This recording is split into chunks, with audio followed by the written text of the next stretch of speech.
All right, let's talking about Eunice.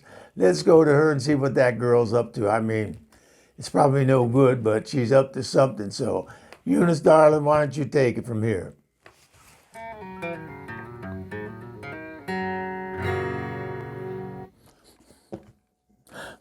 Oh no, he didn't.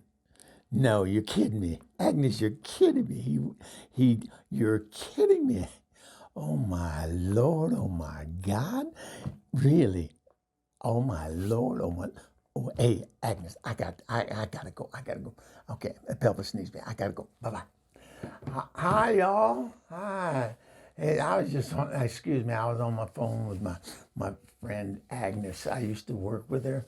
You know, I didn't hoe all my life. You know, I worked with my dad in the gardening business, but you know, that's not what I did all the time. I finally I had a job in an office with Agnes for a while, and you know, I went to big city. Big city life wasn't for me, and working in an office wasn't for me. You know, so um, I came back here to Biggs, but and you know, I'm happy in my motor home here. But anyhow, this girl is crazy. This girl is crazy. She's been there so long, and she worked with these same people for so long, and she analyzes people. I mean, she gets them right down to a T.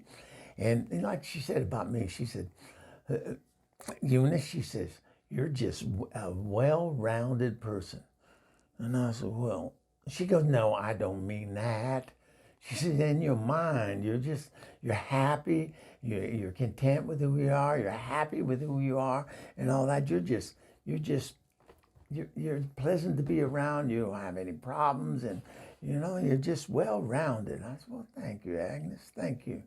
And then she said, well, you know, some of these people in the office, she says, you know, take for example, Bob. She points out Bob. She says he's angry all the time. That's an angry man, Eunice. That's an angry, angry man. And Buster over there, you know, he's envy. Envy is eating that man up. He's envious of everything and everyone. You know, if somebody has something, he wishes he had it, and he doesn't think you should have. Oh, he's terrible. You know, and that reception, that giddy little bitch. Excuse me, but that's what she said. She said, she giggles at everything. That is the giddiest little thing I've ever seen in my life. And but this is what she was telling me on the phone. She said, so before the COVID hit, she said, I had to find out if I was right. She said, I know I'm right about you. But she said, I had to find out if I was right about the rest of the people in the office. She said, so I sent out a memo. And I think this is so cute. I'd like to have a party like that, but I can't have more than two other people in here with me, you know, and this and that. Now I'm getting off track. She said, I sent a memo out, and I said, I'm having a costume party, and you're to come to my party dressed as a mood or an emotion. I thought, Agnes, that's ingenious. She said, I know. And she said, I passed that memo out there. And she said to me, remember Harold? I said, oh, that poor man, that poor man. He's eaten up with grief. He's in a bad mood all the time. I've never seen a smile on that man's face. No, you know what I used to do? You know, I didn't, you know, it's not going to hurt anything. I used to walk over to his desk and bend over like this and let him look down through the valley of death, so to speak. He never looked. It never cheered him up. Nothing. Most men be like this, you know, but not Harold. He was always a poor man. He was in the depths of it. He was down there. He was, whew, man. I don't know what happened to him in life, but oh my Lord. Anyhow, she said, I passed it out to everybody, and she said, especially Harold. I begged him. I said, Harold, this will change your life. I want you to come to my party. And he said, no, no, Agnes, I can't do that. He said, no, that's not my thing. You know, I know, I did. But anyhow, she said, I begged him and I begged him. And, you know, I was hoping he'd come. But anyhow, the night of the party, she said, most of the people here in the office came all dressed in brown. You know, they got no personality, they got no mood, they got nothing. You know, so they're just terrible. She said, but suddenly there was a knock at the door, and she said, I opened up, and there was Bob. She said, Bob was dressed all in red. And I said to him, Bob, what are you supposed to be? And he says, I'm rage. I'm red with rage. I'm angry. And she says, I knew it, Eunice. I knew it. She told me on the phone. She said, I knew that about that man, so I was right there. And she said, and later on, there was another knock at the door, and I opened it up, and there's Buster. And Buster was all green. He had totally green. I said, well, Buster, what in the hell are you? And he goes, I'm green with envy. And he goes, I knew it. I knew it.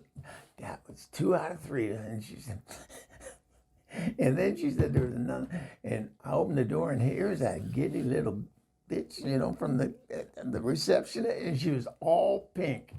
And I said, well, what are you, darling? She said, I'm tickled pink. And she said, oh my God, Eunice. I was so happy. I was so right about all these people. And then she said, the party was going all right. And she said, and it was late. It was getting late. And there was a knock at the door. And she said, I went over and I opened that door, and there stood Harold. And this is what she was telling me on the phone. Now, I can't say what she said, so I'm going to have Pelvis put it down here so you can read it, because I don't want to say it, okay? But anyhow, she said, I opened the door, and there stood Harold, and he was all blue. And the man had, excuse me, an erection. And he had a pear, the fruit, a pear stuck on the end. Can you imagine? And she said, I looked at him and I said, Harold, in God's name, what are you supposed to be? And this is what he said.